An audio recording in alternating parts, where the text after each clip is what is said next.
వాళ్ళ మేము చిన్నప్పటి నుంచి పెరిగిన నగరం. ఇక్కడ ఎన్నో కళలుని ఇక్కడ పోషించేవాళ్ళు. ఇది సాంస్కృతిక రాజధాని ఏదన్నా ఉందంటే ఉమ్మడి రాష్ట్రంలో విజయవాడ నగరం ఒక్కటే. అటువంటి విజయవాడ నగరంలో ఎంతోమంది కళాకారులు, ఎంతోమంది సాంస్కృతికవేత్తలు, ఎంతో నాటకాలు, ఎన్నో ఉత్సవాలు జరిగాయి. నేను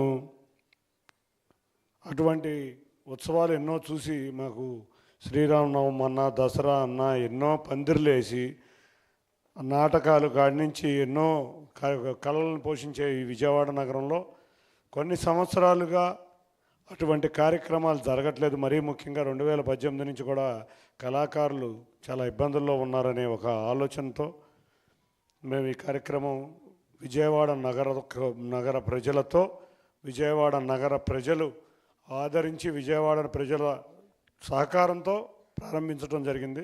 ఇక్కడ ఉన్న పెద్దవాళ్ళందరూ ఏదేదో చెప్పారు, కానీ దీనికి నేను ఒక సృష్టికర్తనే. కానీ వీళ్ళందరూ ఎవరు లేకపోయినా కూడా ఇవాళ నా కార్యక్రమం జరిగేదే కాదు. నిజంగా మాకు ఈ కార్యక్రమానికి విజయవాడ ప్రజలందరూ ఆనందంగా వచ్చి మనం మర్చిపోతున్న ప్రాచీన సాంప్రదాయాలు, సాంస్కృతిక కార్యక్రమాలు తెలుసుకోవాలి. అంతేకాకుండా కళాకారుల్ని, కళా ప్రదర్శనలు చూసి వాళ్ళని గౌరవించుకునే విధంగా విజయవాడ ఉత్సవం ఉండాలని ప్రతినిత్యం మేము కలలుగన్న ఈ ఉత్సవం మొదటి సంవత్సరం కొంత సమయభారం వల్ల కొంచెం ఇబ్బంది పడినా క్రమక్రమేణా ఇది వృద్ధి చెందుతా బ్రహ్మాండంగా డెవలప్ అయింది. దీనికి ముఖ్యంగా విజయవాడ వైబ్రెంట్ విజయవాడ సొసైటీ మురళీకృష్ణ గారు ప్రెసిడెంట్గా, శంకర్ అనిల్ గారు, ఇటువంటి చాలామంది విజయవాడలో ఉన్న వ్యక్తులందరూ కలిసి నన్ను నా వెనక ఉండటం ముఖ్యంగా దీనికి ఇంత ఈ విధంగా వెళ్ళటానికి అందరికీ ఇంత బ్రహ్మాండంగా వెళ్ళటానికి కారణం. ఇక గుమ్మడి గోపాలకృష్ణ గారు, ఆయన పదవి రాగానే ఒకటే చెప్పారు, ఏమంటే తుమ్మలపల్లి కళాక్షేత్రం ఖాళీగా ఉంటుంది, ఏం చేస్తున్నారు సార్ మీరు? రోజు తుమ్మలపల్లి కళాక్షేత్రంలో కళాకారులు ఉండాలి, తప్పకుండా ఆ విధంగా ఉండేటట్టు చేయమన్నాం. తేజస్విని ఆవిడని చూస్తే నాకే మతిపోతుంది. రోజు ఆవిడ ఏర్పాటు చేసిన కార్యక్రమాలు బ్రహ్మాండంగా ఉన్నాయి. Thank you. నిజంగా మరి ఇటువంటి వాళ్ళందరి సహకారం లేకపోతే వాళ్ళ కార్యక్రమం జరిగేది కాదు. ఇవాళ నిజంగా నేను నేను డిఫెన్స్ కమిటీలో ఉన్నా. డిఫెన్స్ కమిటీలో ఉండి నేను కేరళకి, తమిళనాడుకి మా డిఫెన్స్ కమిటీ టూర్ వెళ్ళింది. టూర్ వెళితే మాకు రోజు సాయంత్రం పూట మీటింగ్లు అవ్వగానే సాయంత్రం డిన్నర్ అంటారు. ఆ డిన్నర్లో కూర్చుంటే కేరళలో చక్కగా వాళ్ళ సాంస్కృతిక సాంప్రదాయాలన్నీ కూడా ప్రదర్శన జరుగుతా మమ్మల్ని అందరినీ కూడా చూపించారు. కథకళి కానీ, లేకపోతే మల్ల యుద్ధం కానీ, ఇటువంటి కార్యక్రమాలు తమిళనాడులో కూడా చక్కటి కార్యక్రమాలు, భరతనాట్యం, ఇటువంటి ఎన్నో కార్యక్రమాలు చూపించడం జరిగింది. మరి మనం ఎందుకు చేయలేకపోతున్నాం? తప్పకుండా చెయ్యాలి. దసరా సమయానికి విజయవాడ అంటే అమ్మవారిని దర్శించుకుంటానికి దసరా సమయంలో 150,000 మంది భక్తులు విజయవాడ నగరానికి వస్తున్నారు. దాంట్లో 50,000 మంది భక్తులు అమ్మవారిని, విజయవాడ వారైతే 1,00,000 మంది భక్తులు వివిధ ప్రాంతాల నుంచి వస్తున్నారు. వాళ్ళందరినీ విజయవాడ ఆతిథ్యం చూపిద్దాం, విజయవాడ సాంస్కృతిక రాజధాని అని చూపిద్దాం అనే కోరికతో ఆంధ్రప్రదేశ్ రాష్ట్రం, మేము ఇక్కడ విజయవాడ కళాకారులే కాదు, కళాకారులు గౌరవ ముఖ్యమంత్రి నారా చంద్రబాబు నాయుడు గారు ఆంధ్రప్రదేశ్ రాష్ట్రం నలుమూలల నుంచి కళాకారులను తీసుకొస్తామని చెప్పంగానే ఆయన ఆనందంగా తప్పకుండా చేయమని చెప్పటం, దానికి పవన్ కళ్యాణ్ గారు, అన్నిటికన్నా ముఖ్యంగా మా యువనాయకుడు నారా లోకేష్ గారు మమ్మల్ని వెన్నింటి తట్టడం, ఈ అన్నిటి సహకారం, అన్నిటికన్నా ముఖ్యంగా గత నెల రోజుల నుంచి మా విజయవాడ ప్రజలు ముఖ్యంగా ఈ కార్యక్రమాన్ని, కొన్ని రాజకీయ కార్యక్రమాలు ఏదో చెబుతూ ఉంటారు, అవన్నీ నేను మాట్లాడదలుచుకోలేదు.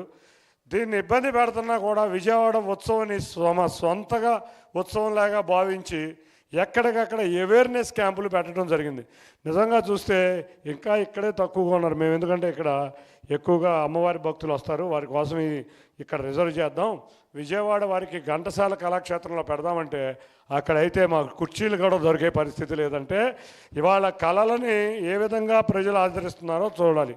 తప్పకుండా మా అందరి కోరిక విజయవాడ ఉత్సవమే కాదు, వైజాగ్లో కూడా ఉత్సవం ఉండాలి, విజయనగరంలో ఉండాలి, అన్ని రాజమండ్రిలో ఉండాలి, తిరుపతిలో, అనంతపురంలో, అన్ని చోట్ల ఉండి ఇటువంటి కళాకారుల్ని మళ్ళీ మనం సమయం ఇచ్చి తప్పకుండా ఒక్కొక్క సిటీకి ఒక్కొక్క ఉత్సవం లాగా ఉంటుంది. వైజాగ్కి ఒక రకమైనది, కొంతమందికి సంక్రాంతి ఉండొచ్చు, భీమవరం సంక్రాంతి.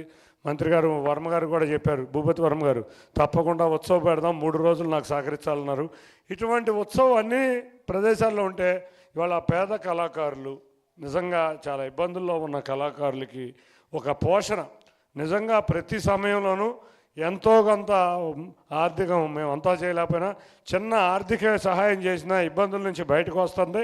మన ప్రాచీన కళలకి జీవం పోసిన విధంగా ఉంటుందనే తలంపుతో మొదలైనదే ఈ విజయవాడ ఉత్సవం.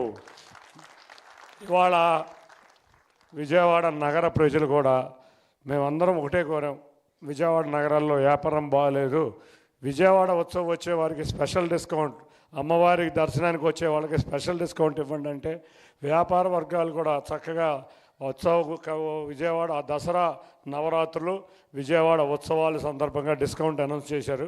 వాళ్ళు కూడా మాకు సహకరిస్తున్నారు. విజయవాడ నగర ప్రజలందరూ కూడా చాలా పాజిటివ్ వేలో చక్కగా ఉత్సవాన్ని చూస్తే పున్నమి ఘాట్లో చూసినాక బ్రహ్మాండమైన జనం, తట్టుకోలేకపోతున్నాం. నేను వెంటనే తేజస్విని గారికి వాళ్ళు మార్నింగ్ ఒకటి చెప్పా, ఇక్కడ చాలా తక్కువ మంది చూస్తున్నారు, పున్నమి ఘాట్లో కూడా కొన్ని కార్యక్రమాలు పెడదాం, వేల మంది చూస్తారు. అట్లాగే రేపు 27వ తారీఖు విజయవాడ ఎక్స్పో గొల్లపూడి గ్రౌండ్లో చేస్తారు. ఈ కళాకారుల ప్రదర్శనకు ఒక అరగంట సమయం ఇద్దామని చెబుతాం. ఎందుకంటే వాళ్ళు చూస్తే తప్పగా ఇటువంటి వాళ్ళని ఇన్స్పిరేషన్ అయ్యి, నేనే ఒక పావుగంట చూసేపాటికి వారి యొక్క ఫేస్ ఫీలింగ్స్ చూసి రాముతో చెబుతున్నా, నువ్వేమీ చూడదు, ముందు వాళ్ళ ఫేస్ ఫీలింగ్స్ చూడు ఎంత అందంగా ఉన్నాయో. లైవ్లో జరుగుతుంది, ఇది సినిమా కాదు. సినిమాలో 10 షాట్లు 20 షాట్లు ఉంటాయి, టేక్ ఓవర్లు ఉంటాయి. ఎంత చక్కగా జరుగుతుందంటే మిక్సింగ్ చూస్తుంటే చాలా చక్కగా చేశారు, బ్రహ్మాండంగా జరిగింది. నిజంగా ఇటువంటి కళాకారుల్ని మనం గౌరవించుకుందాం తప్ప. అన్ని చోట్ల ఒక ఉత్సవం ఉంది. మైసూర్లో దసరాకు ఉత్సవం ఉంది, హౌరాలో ఉత్సవం ఉంది, అంతేకాకుండా అహ్మదాబాద్లో ఉంది. మన దగ్గర ఎందుకు లేదు? మనం కూడా విజయవాడలో ఒక ఉత్సవం, అమ్మవారి నవరాత్రుల సందర్భంగా మనం ఒక ఉత్సవం ఏర్పాటు చేస్తే మన ప్రాచీన సాంస్కృతిక కళాకారులు, అసలు సినిమా రాజధాని విజయవాడ నగరం ఉండేది.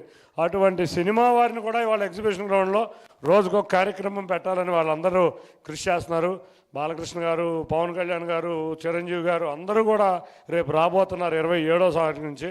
కానీ ముందు మీ ప్రదర్శనతో మొదలై తర్వాతే ఆ ప్రదర్శనలు ఎగ్జిబిషన్లో కూడా ఉంటాయని తెలియజేసుకుంటూ, కొన్ని వేల మంది మీ ప్రదర్శన చూసే విధంగా ఈ విజయవాడ ఉత్సవం ప్రతి సంవత్సరం ఉంటుందని తెలియజేసుకుంటూ, ఇటువంటి గొప్ప అవకాశం ఇచ్చారు గౌరవ ముఖ్యమంత్రి నారా చంద్రబాబు నాయుడు గారు.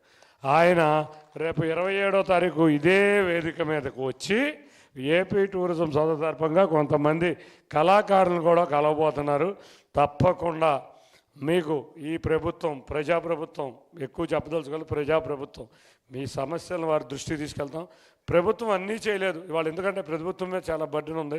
మాలాంటి వాళ్ళందరం కూడా తప్పకుండా చిన్న చిన్న కళాకారులను ఆదరించే విధంగా కార్యక్రమాలు పెట్టాలని కోరుకుంటున్నాం. నేను అన్నా మొన్నే, ఏదైనా పెళ్ళిళ్ళు జరుగుతుంటే నిజంగా తోలుబొమ్మలాటలు, ఈ తప్పుడు గుళ్ళు, ఇటువంటి ఇందాక దాకా నాకు తెలియదు, తేజస్విని చెప్పేదాకా తప్పుడు గుళ్ళకి ఇంత చరిత్ర ఉందని. నిజంగా ఆ తప్పుడు గుళ్ళ చరిత్ర ద్వారా విజయవాడ ఉత్సవాన్ని వాళ్ళు ఏ విధంగా వీరుల్ని ఏ విధంగా ఎంకరేజ్ చేశారో మా విజయవాడ ఉత్సవాన్ని మీరు అదే విధంగా ఎంకరేజ్ చేస్తారు. రాష్ట్రం మొత్తం కూడా మీ యొక్క తప్పుడు గుళ్ళతో విజయవంతం ముందుకు దూసుకెళ్లాలని కోరుకుంటూ, మీ అందరికీ చివరిగా విజయవాడ ఉత్సవ తరపున విజయవాడ ప్రజలు, అన్నిటికన్నా ముఖ్యంగా మా మురళి గారికి చెప్పాలి, చాలా కష్టపడి నాతో సపోర్ట్ చేస్తున్నారు. అనిల్ గారు, అందరికీ కూడా ధన్యవాదాలు. Thank you very much. ధన్యవాదాలు కేసినేని శివనాథ్ గారు, చిన్ని గారు, ధన్యవాదాలు. ఇప్పుడు మరి ఈరోజు విజయవాడ ఉత్సవంలో 4వ రోజు సాంస్కృతిక కార్యక్రమాల్లో పాల్గొన్న వారిని సత్కరించవలసిందిగా కోరుతున్నాం. ముందుగా తాడేపల్లిగూడెం నుంచి విచ్చేసినటువంటి బుర్రకథ కళాకారులు శ్రీమతి ఎడవల్లి శ్రీదేవి గారి వారి బృందం. అతి ప్రాచీన జానపద కళారూపం బుర్రకథ, తారకాసుర సంహారం కథతో ఈరోజు ఎంతగానో ఆకట్టుకున్నారు.